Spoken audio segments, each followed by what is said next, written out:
I'm really happy that I finally get to talk about like my single most anticipated figure of the whole year. Like Silverbolt doesn't have anything on this guy. Uh, Vortex doesn't have anything on this guy. I don't know. None of the other figures coming out this year have anything on Megatronus. I'm just gonna get into it pretty quickly, not wasting time. So this guy is genuinely like my most anticipated figure of the year, and I just think he's really, really cool.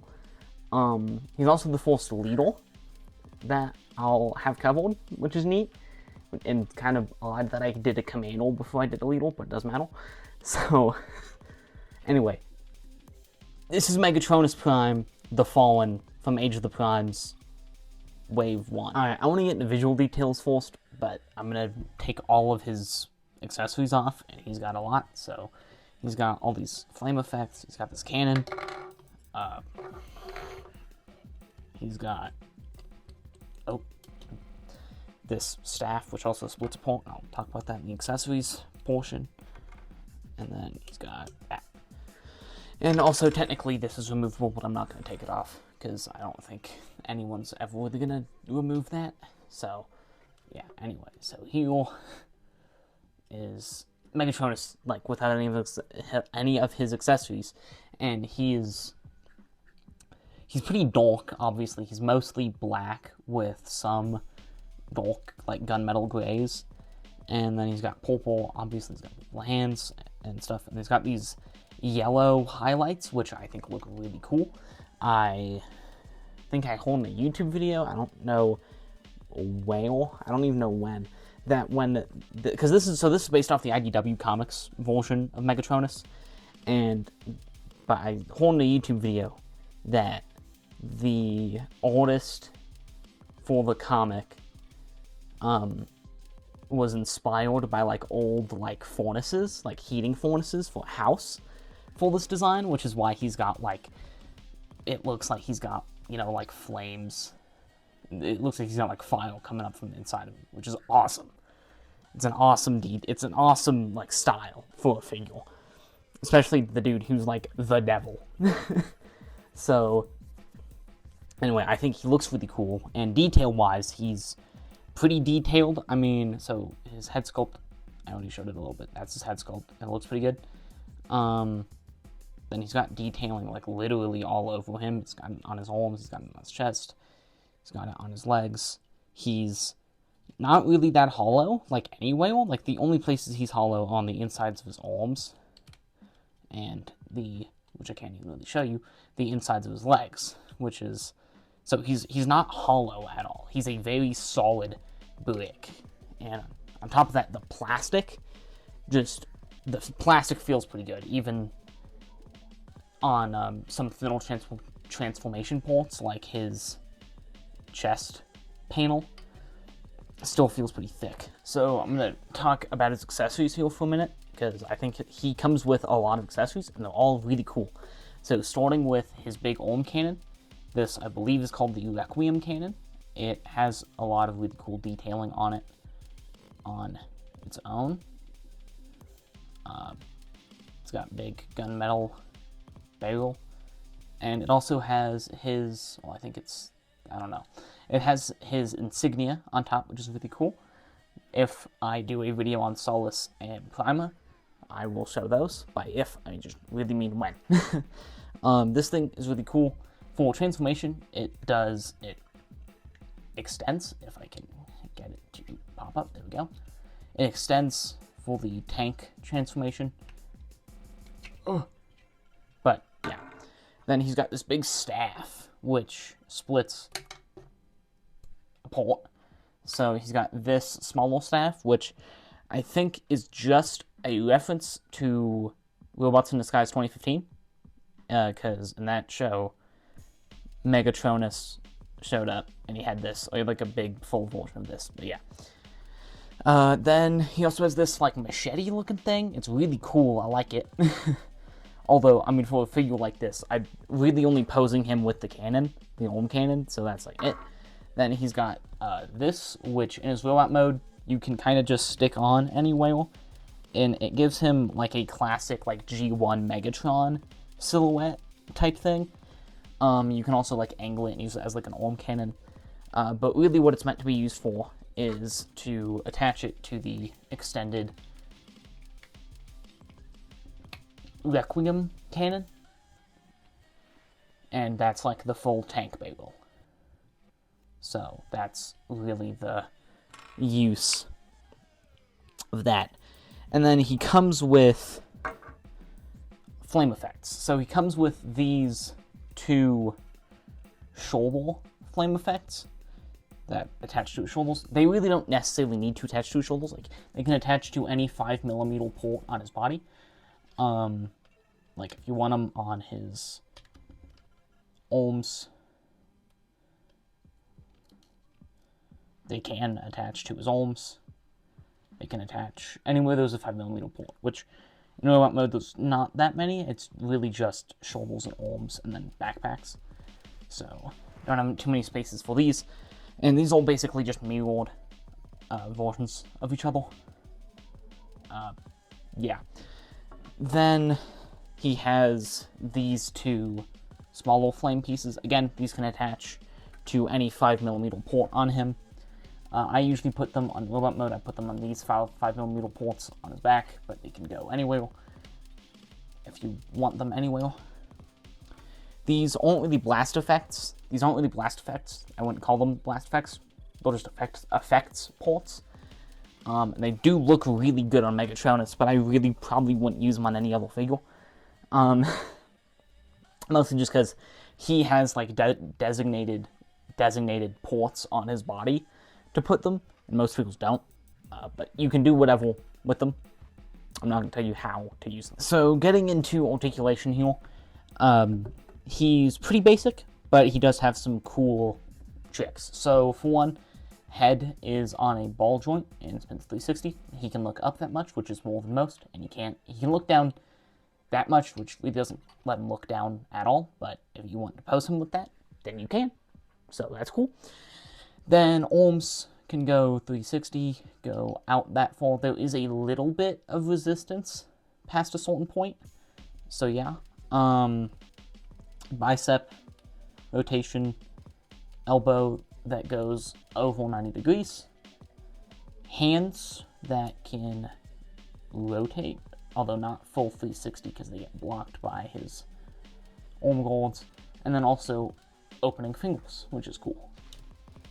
And it's not common for lead stab opening fingers. It's really not common for anything other than like commandos to have opening fingers. So yeah. He also has butterfly joints and reverse butterfly joints. So additional posing. So I'm just gonna move his arms out of the way. He has a waist swivel. And then his legs can go out that far, go forward that far, back that far, and then bend at just a little over 90 degrees. Then his feet they can go back a little bit, they can go forward a little bit, and they have really good tilt. So that's main articulation. He also, so I should mention so he has thigh swivels, but they don't go very far. So they go in this direction this far, they go this direction that far. But then he also has swivels in his knees. So you can use both. These, I think, you can use both for posing. These are technically just meant for transformation. But again, you can use them for posing. They don't really affect the way he stands. And I will say with these feet, the amount of movement there is, at least on mine, they're a little loose sometimes, specifically going back. So it can be a little difficult for me to get the feet to, be even. But it still works out, and it's pretty easy to pose him, which is cool. And then also, he has these two shoulders.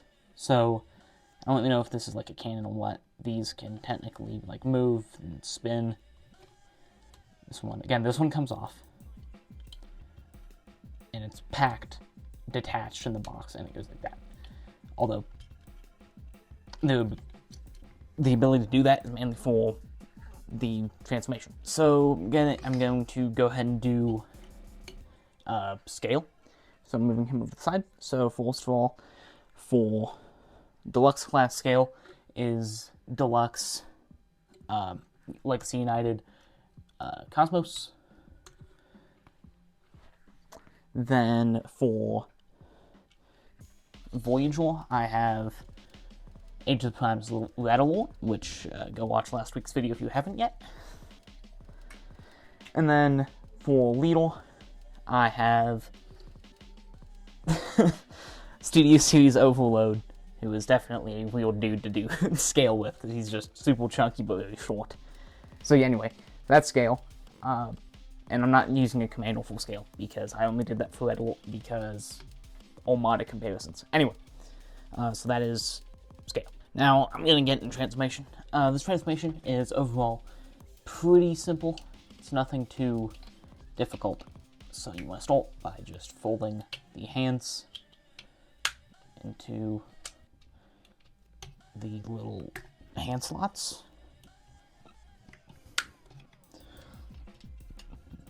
And then you want to lift up the chest, pull back. If I can get it, there we go. This untabs from there. Then you want to pull that forward and move these tank treads up. And make sure those are tabbed. They have a little soft tab. Then fold them out first, and then you attach. Hold on, got it. Hold on, give me a second. Sorry about that. You have to tab the top of this piece into the top of the tread, and it can be difficult to do sometimes. Then you want to spin his head around. And then you want to fold these plates and then rotate that. And then you want to push that down and then fold that up. And then there will be, you'll see there's a little slot there where this tab slides into on each one. Now it's not a very firm connection. I don't know if it's just mine or if it's a widespread thing, but these do not like actually click into place. They just kind of sit there. This one on this side doesn't really even go in that much, so the connection is not very good. But once you have the whole thing transformed, it's really not much of an issue. Okay, so then I usually just bring the arms and stuff up to keep them out of the way. Then you want to rotate the waist, and then rotate the legs. Well, at the knee. You want to rotate the legs at the knee.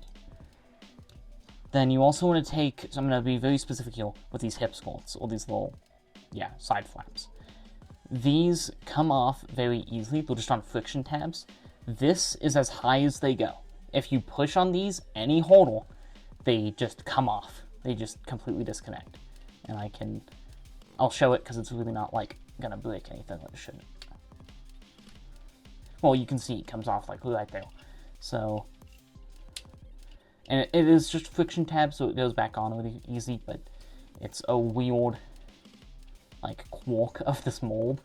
So that is the type of thing you need to be careful of when you do it, but you shouldn't have too many problems with it. Then you want to unfold this flap, and it'll have a lot of resistance, but once it'll like kind of stick there firmly. Then you want to split the legs, or like pull them, there we go. Basically like an H-tank. Any other H-tank figure has like the exact same step. Okay, so then I'll show this. So you can see there is like this mold piece here that actually overlaps this tab. So you want to tab both legs in right there. And it's not a super secure tab, but once it's in, it's not really going to move too much. So that is important to get done. I forgot to do something else. So then you also want to pull, I'm going to fold that back up. You want to do this before you fold down the purple flap. You want to fold these two flaps up. And then, okay, then also come back to these, back the legs, pull up on these treads, fold up the feet, and make sure they're flat, and then you can reclose the treads. Okay, then unfold this flap, and then you want to get those gray pieces, the little tabs on the purple piece that go into these slots. On, I'm having issues. There we go. So then you just reconnect those. You want to make sure that the knees, I didn't really mention it during posability, but the knees on this guy kind of tab in to the thigh. So I won't do that.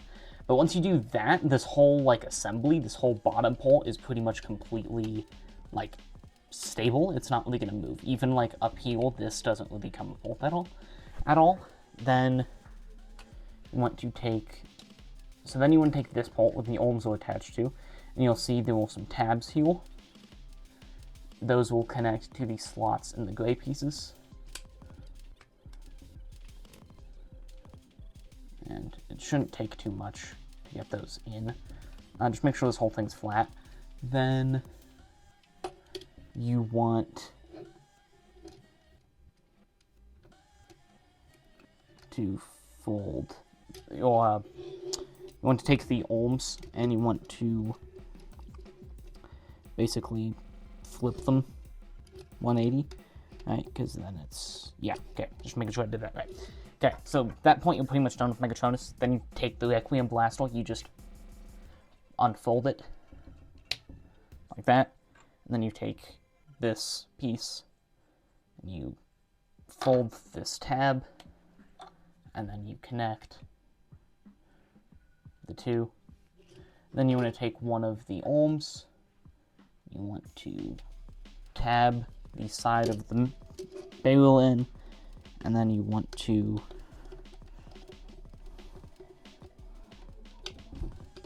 there we go.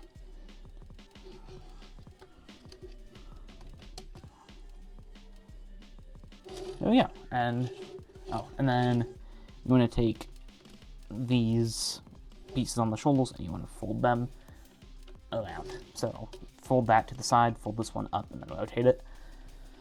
And then that is Megatronus in his, hold on, what's going on with this tank barrel here? Oh, that's why, the tank barrel's not attached. Hold on, what happened there was this like top port of the barrel was getting untabbed from the bottom port, so I was having issues getting it to tab, but I got it tabbed. Anyway, this is Megatronus fully transformed into his ultimate. So, first of all, he's got wheels, so he rolls a good bit, which is nice. And then he's also actually got some posability, if you want to call it that, which is pretty, you know, interesting for a vehicle mode. But it's really just that, so you can pull up the barrel and everything. The barrel also can go completely on its own, but it looks a little weird if you do that. Then it can also rotate all the way around 360, which is pretty cool. Yeah. I mean, these like things can rotate too, but I already showed that in robot mode. He's got some good detailing, but all of it is stuff you can see in the robot mode, so not much to talk about. But I mean, he looks good. He looks really good in the tank mode. I guess my biggest complaint is that these will just straight up his forearms. Like, there's nothing there, but it's whatever. At least it doesn't have visible hands. And then he can also store all of his accessories. So, like, this staff can just go on either of the sides on pegs. Then the flame effects go, again, they can kind of go wherever. I put these ones, attach them to his forearms, like that, and then take the flame effects and I attach them. Anyway, so yeah, you can do that. I like to have the flame pieces like angled so that, you know, you can like, it looks kind of like he's flying, coming through fire. I don't know, he looks pretty cool in vehicle mode. That's it. So this has been my look at Age of the Primes Megatronus. This is the second video in my Age of the Primes coverage. I think, however, I'm going to be starting the Stunticons next week. Because why not? I mean, I already have 2 of the aerial bots, so I might as well do Stunticons, get all those videos done, and then I can do the aerial bots for Age of the Primes, and then be on my way back on the Age of Primes, with the exception of a couple commandos. So, I think I'm going to start Stunticons next week, and I'm going to do them, their videos, I'm going to do them basically in like arm leg. I'm going to do like the first arm, then first leg, then commando, then second arm, second leg. That's not all I'm going to do. So I think I'm going to do like drag strip, then breakdown, then modal master, then dead end, then wild battle. But anyway, so that's the plan for them. And after that, I don't really have a schedule for figures. And also, I'm going to do 6 videos for the Stunticons. I'm going to do 1 for each one, and then I'm going to do the combinal video, which will be Modal Master's combinal mode, and then like a full video over Menasor and his posability and stuff. So yeah. I hope you enjoyed this video.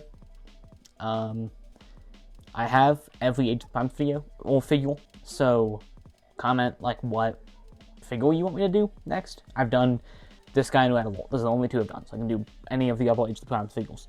And I have most of the Studio Series figures, except for Age of Extinction Optimus and Gamer Edition Ironhide. So I can also do those. So just in the comments, put whatever you want me to do, whatever figures you want me to cover next. And those will be the next Age of the Primes figures that I cover. So yeah, hope you enjoyed the video. Hope you liked it. Have a good rest of your day.